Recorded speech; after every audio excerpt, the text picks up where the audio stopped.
I want to look at the reality on the ground regarding ECOWAS, the Economic Community of West African States. What duplicity they have shown over the years regarding coups. They are so duplicitous in the sense that when there is a constitutional coup, they remain quiet. And all the heads of states, past and present, should take note of what I'm about to say. Let me give you some examples. In Guinea, is it Alpha Conde? What did he do? He was elected 2010 thereabouts for 2 terms. Now, in 2020, he amended the constitution through a referendum, so-called, allowing him to seek a 3rd term, which he duly won, before he was then ousted by a coup. What head of state in ECOWAS condemned it, this constitutional coup? They kept quiet. Apart from the small, flippant, let's restore the will of the people.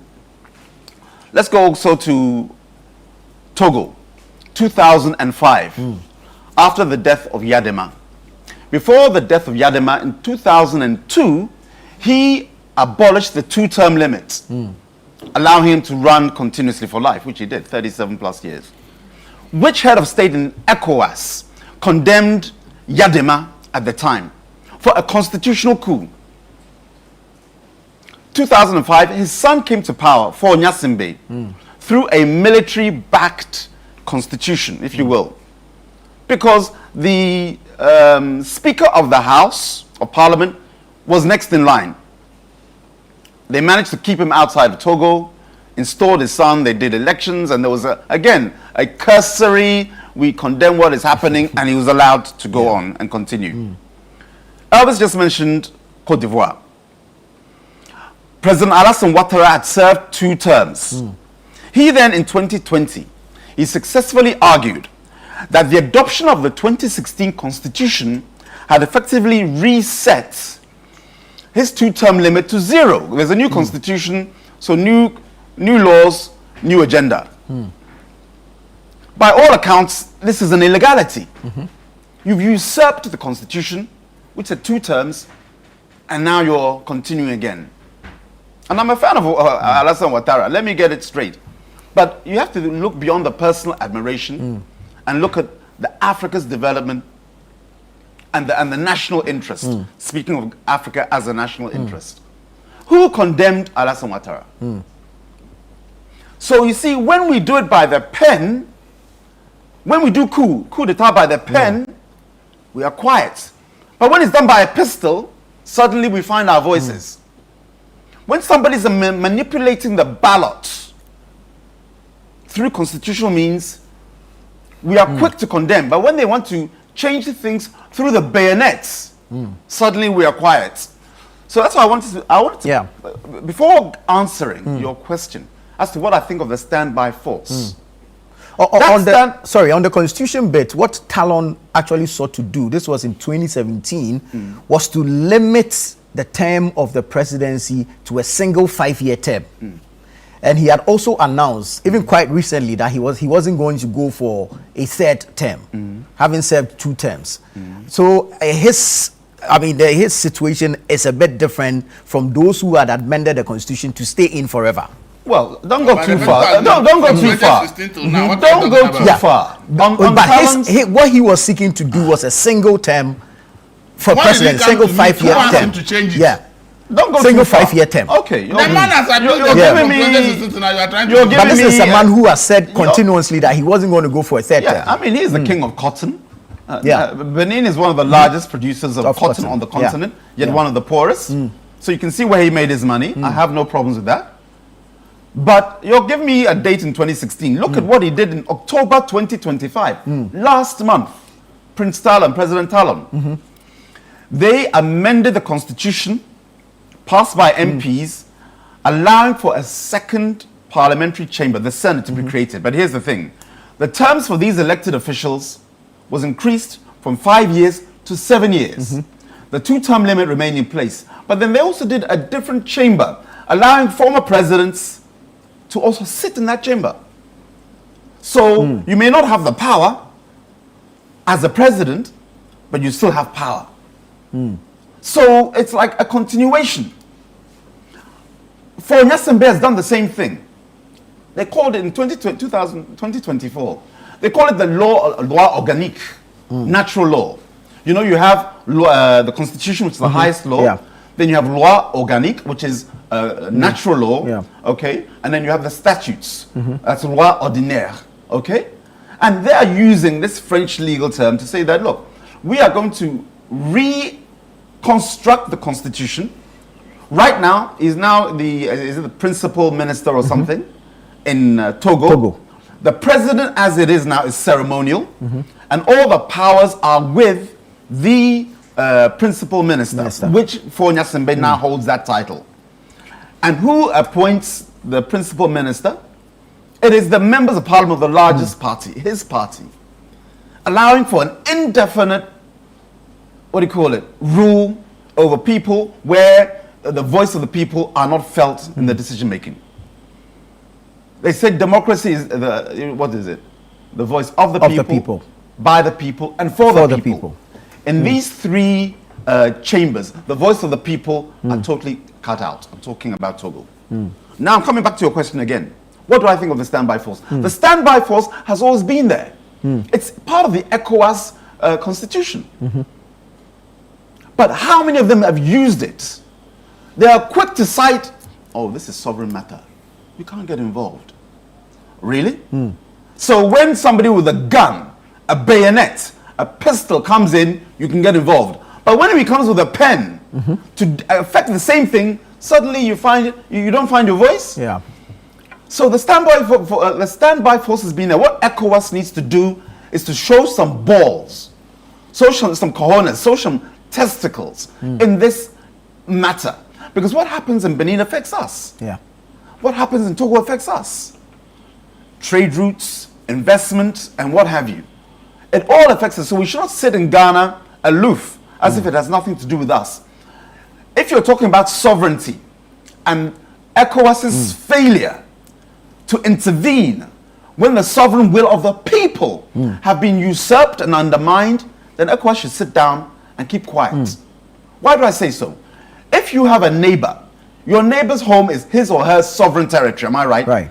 But you see that neighbor beating his child, beating his wife.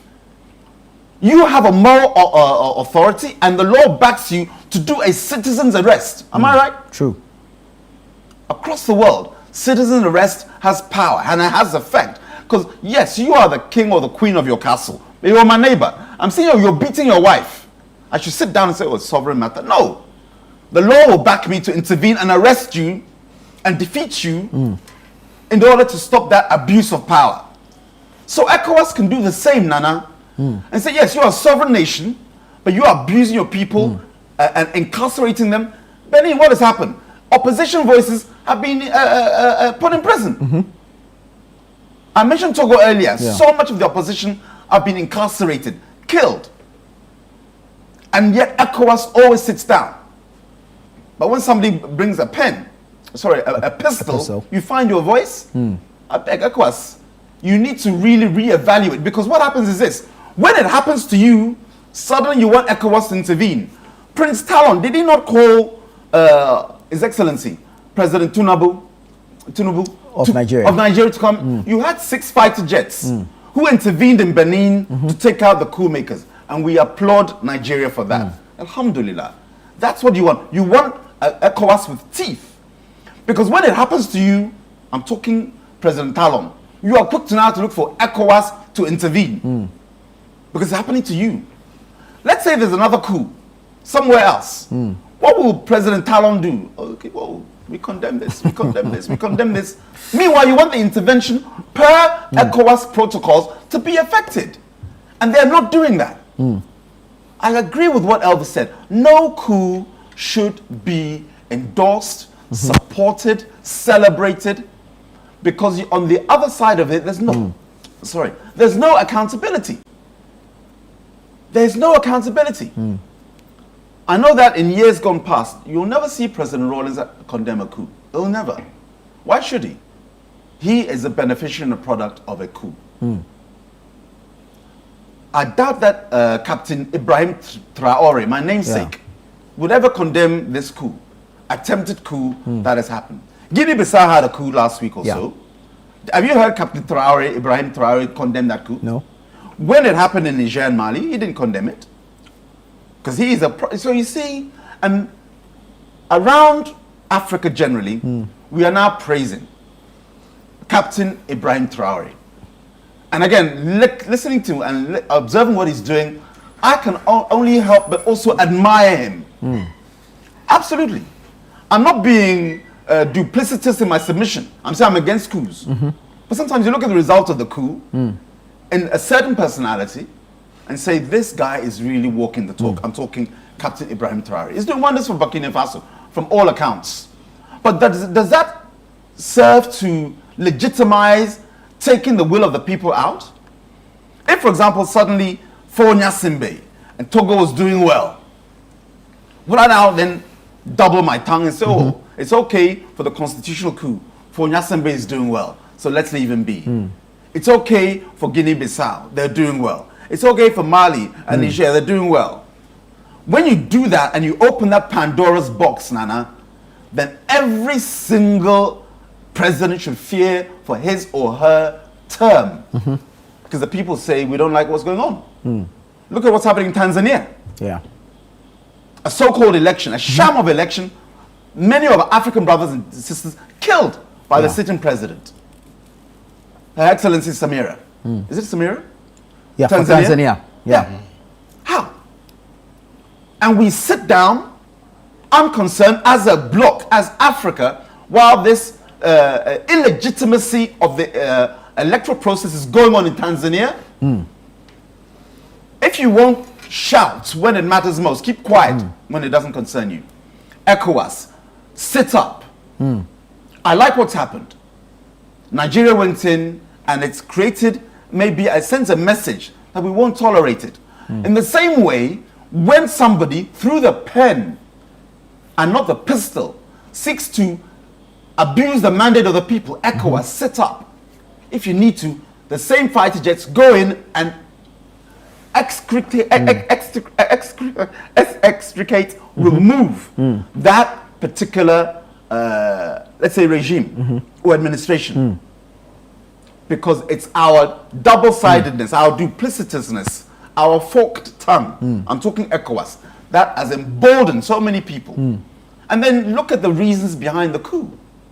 You had in Benin that the soldiers cited that the spread of the jihadists in northern Benin, 54 soldiers were killed by the jihadists, and according to them, President Talon has remained unconcerned on that issue.